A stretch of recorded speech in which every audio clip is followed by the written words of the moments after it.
Hi, I'm Adam Porter, and this is my top 100 board game mechanisms of all time. And I'd like to start off by thanking all those people who have been commenting and joining in as we've gone through this list. A few of you have commented that some of the things that I've mentioned so far haven't actually been board game mechanisms, and I think the definition is a little bit loose. I've played fairly fast and loose with the definition here because this is entertainment, right? This is not an academic study of board game mechanisms. So rather than go through an academic text, and if you wanted to do that, I would highly recommend Engelstein and Shalev's Building Blocks of Tabletop Design, which is a fantastic book. But I've deliberately kind of not looked at that and used those categories because I wanted to keep this a fairly personal list of the sort of things that I enjoy in games. So please don't take this as any sort of authoritative guide to board game mechanisms. That said, there's a lot here that I think board game designers could look at and utilize, piece together in certain ways to create unique combinations and unique experiences for players. So with all that said, let's get on with number 30. So number 30 is what I'm calling, and there may be a technical term for it, but I'm calling discount drafting. So this is where you have a series of cards that are available to the players, and usually the one that is furthest from the deck is cheaper than the others. So there's a sort of river of cards, and as one is taken, they shift along to the left or shift along to the right, and then the other card, the spaces are filled in from the deck. And so think that the price of those cards, the cost changes as you play the game. So this is featured in games like If Wishes Were Fishes, where if you want to take a card that's further along the chain, you have to place worms on the cards that'll get you there. So you place a worm on the first card, on the second card, and the third card, and worms are currency in this game. Now a later player who chooses to take one of those cards will get the worms that have been placed on it as well. So the value of the cards really shifts. This also happens in the game, the really popular Days of Wonder game, Small World. Other games which do it, Architects of the West Kingdom has a system a little bit like this, where you're paying more for certain cards depending on their position in that row. It essentially complicates that Ticket to Ride mechanism where you've got a layer of cards there and you can either take them face up from the display or face down from the top of the deck. But now we've got different costs depending on their positions, and I find that really engaging. Number 29 is combative card play. And this is one of those ones that probably isn't really a mechanism, but it's a sort of a genre of game. And this is different to me to the Take That mechanism. The Take That mechanism is where we're playing a big strategy game, and then every now and then I pull out a Take That card and I say, haha, I've got this card, and I play it and I attack you. But in a combative card game, we're constantly doing that. That's all we're doing. We're just playing cards back and forth to attack each other, maybe knock off each other's hit points, or damage each other in different ways. The whole basis of the game is attack and defend. A bit like if you were playing a game of chess two-player, all you're doing is attacking and defending. That's your whole purpose in the game. And so in a big card game like Evolution, for example, my favorite game in fact, I find this really, really satisfying. This constant attack, defend, evolve, adapt to the changing situation that you've got in front of you. I also enjoy the game Star Wars Destiny, which is a collectible card game, which is all about attacking and defending, deciding when to put certain cards into your display to protect yourself or to attack your opponent. And then my favourite game when I was a kid was the game Wrastlin', an old Avalon Hill wrestling game, where you would be playing wrestling moves on the opponent in an attempt to knock down their hit points, but they could block, they could reverse, you could put combinations of different cards together, and I just find it that quite an engaging back and forth. Number 28 is the Blackjack mechanism, and I think I've been a little bit gung-ho here in separating that one out from Push Your Luck in general, but I think there's something very familiar about Blackjack. So that is where we have to count, play our cards and try and get as close as we can to 21 without going over. And I think it just harks back to my childhood really, playing Pontoon as we called it in the UK. And I haven't seen that many games which utilise this 21. The one game which I have played, which I enjoy, is the game Blackjack from Ravensburger, a very simple, light card game.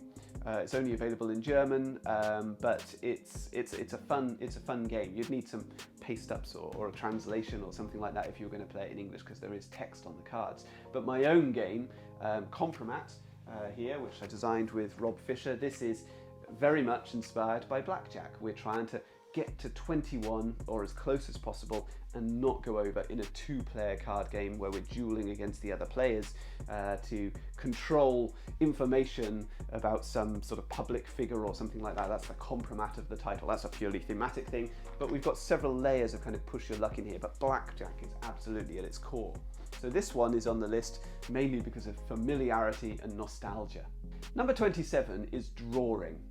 And what I mean here is not just that mechanism I've mentioned previously about construct something and then guess what it is. So that's what you're often doing in a drawing game. In fact, in most drawing games, that's what you're doing. Drawing, and then other people have to guess what it is. But actually, just the act of drawing is in itself fun.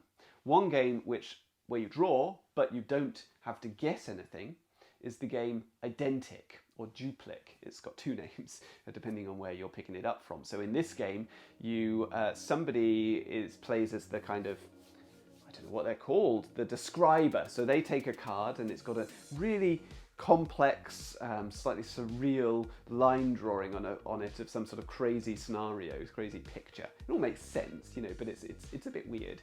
And they have to describe what's going on in that picture to the other players. But the other players can't see the picture. So they then have to draw what's being described, and then at the end of the round they're going to be asked questions like, how many buttons have you got on that person's coat? Did you draw the buttons on the coat in the right place? Was the cloud, to the right of the person or the left of the person, and so on. And so you get points for accuracy, which is partly dependent on the person who's describing the picture and partly dependent on your ability to interpret what they're saying and draw. It's really, really fun. But equally, it could just be drawing lines. It could be something like Looney Quest, where we've got a central image with lots of little items that we want to connect together with a line, but other items that we want to avoid touching. And we have to draw a line on an acetate sheet that is going to then be placed over that original image, and then we see how we've done. Have we managed to connect things up? So this is a very different skill. This isn't about creativity and draftsmanship or anything like that. This is purely about kind of accuracy and perception. But nonetheless, just that act of taking pen to paper or pencil to paper, drawing, it's just fun. It's something we do as children, right? And we don't do it that much as adults. So I really, or most of us don't, unless you're an artist of some form or an architect or something like that. Most of us don't do all that much drawing, and I still find it fun to do so. Number 26 is tableau building. And this is a huge topic. It's another one that I've made a previous video about top 10 mechanisms in tableau building games. So, I mean, it's a huge mechanism. It's very hard for me to get stuck into it, particularly here, but great examples of the genre are games like Bruges and Wingspan and Abyss and Seven Wonders, and and these games can cover a whole gamut of different genres and mechanisms, but at their core, a tableau building game, you're laying out cards into a sort of static display in front of you, and those cards will have a mixture of different powers that will drive your engine. So for example, they might have end game scoring abilities on them, so you're going to be scoring for gathering certain sets into your tableau, or they might have in-game scoring abilities. So I've got that card in front of me, and when something else happens, I generate some points. Or they might have special powers that I can use, so the game becomes more and more asymmetric as we play. Or they might be worker placement spots on those cards, as in Everdell, where I can place a worker onto one of the cards on my tableau, or maybe on the opponent's tableau, in order to achieve certain things. But the unique thing about these games is that you have a specific display of stuff in front of you that powers your particular gameplay. And it's a really satisfying mechanism, and there's loads and loads of space there for clever design. Number 25 on my list is contract trick-taking. And so this is, I suppose I ought to start by saying what trick-taking is. So trick-taking is a card game where each of us plays a card in turn, usually a numbered card, and then the highest number, usually, will win that trick and take all of those cards and say, well, there we go, I've won a trick. Now what does that mean? Well, it's different in every different game, and sometimes there are other things in here like trump suits and things like that. So if I play a red card, then I'm always going to win regardless of the other cards that have been played. There's also often the requirement to follow suit. So if I play a blue card, everyone else has to play a blue card if they have one, and if they don't have a blue card, they can play any colour of card. And again, what that means, playing a card that's off suit, that's not of the correct colour, what that means is different in every different game. So that's trick-taking, a very confusing, brief description there. But again, if you want to know more about trick-taking, please go back and watch my previous videos. I've got a number of videos about trick-taking and how trick-taking games work on the channel. But contract trick-taking is specifically where you have a hand of cards and you look at them and you have to decide at the start of the round how many tricks you think you're likely to win, or what colour tricks you think you're likely to win. So essentially you're making bets, or bids they're often called in contract trick-taking games. You're making bids on how many tricks you're going to win, and then you strive throughout the game to achieve that particular total accurately. Okay. Now this has, I've mentioned previously that I don't like pre-game auctions. I don't like pre-game auctions because every player has to be familiar with the value of everything. They've got to be quite familiar with the gameplay before they can really engage with an auction. So it kind of cuts out the first time players, newcomers to the game. It makes it very difficult for them to join in. Now this is also true in contract trick-taking games, but the benefit here is that most players, or many players, let's not say most, there will be people who have never come across a trick-taking game before, but many players will have played lots of other trick-taking games. So they've got a head start in looking at their hand of cards and trying to decide, how many tricks am I going to win, and am I going to be able to achieve this? So I feel like there's enough of a leg up in a contract trick-taking game that you can kind of get stuck in, and the rounds are short enough that even if you don't do so well in the first round, well, maybe by the second round you've got an idea of how the game flow is working, and so now you can start to make more accurate predictions. So my game, Pikoko, is a contract trick-taking game. So at the start of the round you look at the cards around the table, and in Pikoko you can't see your own cards. You can see everyone else's cards but not your own. And you've got to make predictions about how many tricks each of the players around the table is going to manage, and then you try and make that happen by playing cards from your left neighbour rather than playing cards from in front of yourself. So that's contract trick-taking, and it's one of my favourite card game mechanisms. Number 24 is endgame elimination.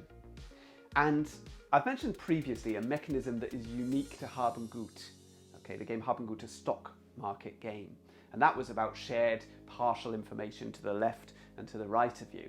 But Haben Gut also has one other really distinctive mechanism. And I'd hesitate to call this one unique, but it is really distinctive to Haben Gut.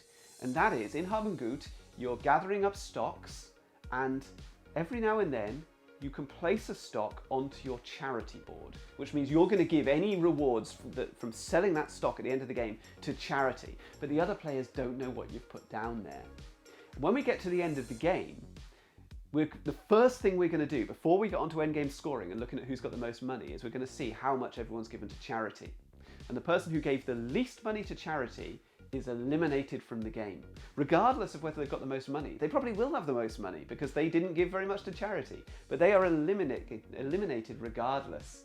And I find that a really tense, fun moment in a game. It's getting to the end and then going, have I given enough? And somebody else has given a ton of money to charity because they were paranoid about, I don't want to be that last player, and then that's meant that they don't have enough money at the end to win the game. It's a really satisfying sort of tug of war, a push and pull there of balance to be found, of have I given enough, or have I given too much, or have I given too little? There's a similar mechanism in Rainer Knizia's High Society, a card game where you're trying to get high point scoring cards, and so you're auctioning these off throughout the game, spending your money to get these cards, and they're all worth victory points, or some of them are worth negative points, but at the end of the game the player with the most points is going to win.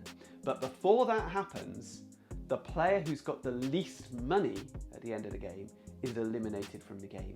So if you've spent your game just spending money, loads and loads of money to try and make sure you've got the best stuff, well, it probably will achieve that. You'll probably have the most points. But if you've got less money than everybody else, you're eliminated before you even get to look at those points. There's a similar thing in Lords of Ziddit, I think, the larger strategy game, and I can't remember the specifics because it's some time since I've played it. But in that game, I believe there's several rounds of elimination at the end of the game. So first we look at this category, and the player who's got the least of this is eliminated. Then we look at this category, and the player who's got the least of that is eliminated. And then we get onto the final category, and the player who's got the most wins. Something like that happens in Lords of Ziddit. It may not be specifically that, but around that sort of idea. I'm sure some players find this really frustrating, particularly if they didn't quite understand the mechanism going into the game, particularly in a longer game like Lords of Ziddit. It's not such a problem in a short game like High Society, but you've really got to go into the game understanding that that is what's going to happen at the end before you play. Otherwise, there are going to be some serious upset at the end when you're like, but I won, but I've been eliminated before we get to that victory point. But I love this mechanism. I think it's really, really clever, and you don't see it in all that many games. Number 23, I'm calling the Formula D dice mechanism. I'd love to hear if there are other games that use this same mechanism. I've not come across any, but I'd really like to play something else that does. So in Formula D, it's a racing game, a Formula 1 racing game. You're racing around the track, and each dice represents a different gear. So if you're in first gear, you're rolling a 4-sided dice, which means you're not going to be moving very fast around the track. But then if you go up a gear, then you're onto a 6-sided dice. Up another gear, you're onto, I can't remember, is it an 8-sided or a 10-sided, and then a 12-sided, a 20-sided. By the end, you're rolling, you're in 5th gear or something like that, and you're rolling a 30-sided dice to race around the track. Now, these dice are not numbered sort of 1 to 30, okay, so there is a skewed distribution, but nonetheless the situation here is that you are going faster as you get into those higher gears, and it simulates that idea of going up gears and going faster and faster really, really well. Now, the unique thing in Formula D is that you've got to stop in the corners, so you can't afford to be going at high speed if you're going to be hitting corners, because every time you bypass that corner, you're going to take damage to your car, and eventually you're going to be knocked out of the race. So you've got to be careful about what gear you're in at different stages of the game. But I love that mechanism of each individual dice is doing something slightly different, and we can scale up through those dice, and the dice physically scale up. The dice get bigger, and they're color coded. It's really intuitive. It's really exciting. It's a clever implementation of push your luck mechanisms. Number 22 is a headwind. So a headwind is the opposite of a previous catch-up mechanism that I've described in this list. So previously I've described catch-up mechanisms where the player that's behind is given stuff. Okay, this, where I'm talking about a headwind, I'm talking about where the player who's out in front is also gathering stuff that's slowing them down. So the classic example I would use here is the game Dominion.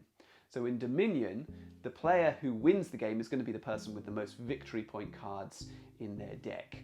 Okay, so they're buying victory points, putting them into their deck, and at the end of the game, we're going to see who's got the most. But the thing about Dominion is those victory point cards, they don't achieve anything for you.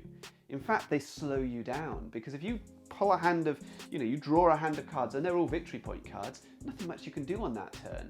Where the other players, the ones behind who don't have as many victory point cards, they're drawing hands that are full of special abilities. So that idea of when I purchase stuff, it slows me down, it pulls me back. Okay, it feels to me a little bit fairer, a little bit more natural than the idea of the players who are behind being given stuff artificially to give them a leg up. Okay, I find it more palatable that the person who's out in front, in the vanguard, they're the people who are being dragged back. Now, again, this is a game that I've only played once or twice and many years ago, but I think Flamme Rouge used this really effectively. In Flamme Rouge, it's a cycling game, and obviously in a cycling game, the whole concept of cycling is that the person, the biker who's out in the front is having the hardest time because they're hitting that headwind, and the other people who are cycling behind them are able to kind of, use that to stay, just behind that leader and then pull out in front when they need to. Flamme Rouge uses a similar sort of mechanism to Dominion, in that the player who's out in front is being pulled back, and the other players can kind of draft into that position just behind the leader or pull out in front. Number 21 is variable or modular scoring systems. And so this is where each game or each round of the game, we lay out a bunch of different cards which tell us what the scoring is going to be based on for this round or for this game. And so it adds a huge amount of variety to gameplay. So for example, in Cartographers, at the start of each game, we lay out 4 scoring cards. And we know that this game, that's what's important. It's important to get, I don't know, forests next to mountains, or cities next to rivers, or whatever it is, or to form a consistent line from the top of the map to the bottom of the map. Could be all sorts of different things, but you've got 4 of them in any given game, and so the massive number of combinations. You know, once you've got the expansions as well, the Cartographer's Heroes, the standalone game, you've got billions of different combinations of these cards. That just gives massive variety to the gameplay. This happens in a lot of games now. I remember it was quite novel when I picked up Kingdom Builder years ago, and you'd have a series of different scoring criteria. That was quite exciting to see that every game was going to be slightly different. It's something that you see in Isle of Skye that has a very similar mechanism to what we see in Cartographers, where at the end of round 1, the scoring conditions A and B will score, and in round 2, B and C will score, and in round 3, C and D, and then the next round it'll be D and A. You know, that sort of fluid scoring system, and working out, right, what am I focusing on for this game, and specifically what am I focusing on for this round of the game. I find that it's manageable, keeping track of 1 or 2 different things, and it's exciting laying out the cards at the beginning of the game. You go, right, this is what this game is all about. And it always makes you feel like you've got, you know, a fresh new chance. Okay, I didn't do so well last game, but this game's going to be totally different. Maybe this game I'm going to absolutely ace it. So that is numbers 30 down to 21 of the board game mechanisms that I love. But as with all my previous videos, we're also going to talk about the 10 board game mechanisms that I really don't enjoy. And today we're at number 3. So this is a mechanism that crops up in games like Viticulture. I don't like it in Viticulture. I didn't particularly enjoy it in the game Prehistories. I don't particularly enjoy it in the game New York Zoo. And they're all quite disparate, different games, aren't they? Very different games to each other. And they're actually games that I enjoy. All 3 of those, I enjoy the games, but I don't like this mechanism. And it almost ruins it for me. So it's a kind of anticlimactic ending, I find, in these games. And the reason for that is because they all feature a race to hit a certain objective, and then the game ends instantly almost. You might have another few turns, or this is the final round because we've hit that objective, but ultimately the player who first achieves that goal wins the game. So in New York Zoo, the first player to fill up their entire zoo with tiles wins the game instantly. It's over. The other players get nothing. I find it a bit frustrating, a bit anticlimactic, particularly if I wasn't expecting it and then suddenly it happens and I couldn't spot it coming. In Prehistories, which is an excellent polyomino tile laying game, I suppose, you know, as is New York Zoo. But in Prehistories, you're aiming to complete certain objectives, and each objective that you complete, you get rid of a little token. You want to get rid of all your tokens, but the instant I get rid of my final token, the game is over. And the other players may not have spotted that coming. Okay, in fact, frequently I find that's the case. The game is over, and I had no idea. And now, you know, okay, I'm done. Well, everything that I was aiming to do, nothing. I get nothing for what I've achieved so far. I don't know, I find that a little bit anticlimactic. Viticulture has the system where you score a number of points and there's a certain total of points that you have to get to that brings about game end. And yes, everybody gets that final turn or something like that to try and, you know, match up with the points at the end there. But ultimately the player with the most points wins, and that's likely to be the player who hit that total first. So essentially it's a race to a victory point total. Now that's okay, but it's quite a big, long strategy game, and I kind of want to be rewarded for what I've achieved throughout the game. I don't just want the game to just end suddenly like that and it's over and we pack it away and say, well, that person was the winner. I quite like that mechanism that is frequently employed in Euro games where we count up our victory points at the end, and I can see that, okay, you did better than me in this category, but I did better than you in that category. Or I feel really proud of what I've achieved with this particular part of the game, even if I didn't win. Or okay, I came second, but at least I beat number 3 and number 4 in the list. Okay, so in a game like Abyss or San Juan, which are tableau builders where we're laying out cards on the table, or Everdell, the end of the game is triggered by a certain number of cards being laid out on the table. Okay, so that's similar to what I've talked about previously, but that isn't what decides who wins the game. The winner of the game is the person who's got the most points on those cards. Regardless of whether they've got the most cards or not, they may not have the most cards, but if they've got the most points, they win. And I think that second layer, to me, is much more satisfying than that anticlimactic ending we see in a race to hit a certain points total or a race to achieve an objective that immediately ends the game. End of rant. I hope you enjoyed the video. If you did, please maybe go back and watch some of the others in this series. If you haven't, please comment. Let me know what you think of these mechanisms that we've talked about. I really enjoy reading your comments. Please subscribe to the channel if you haven't already done so, and I'll see you in the next video. All the best.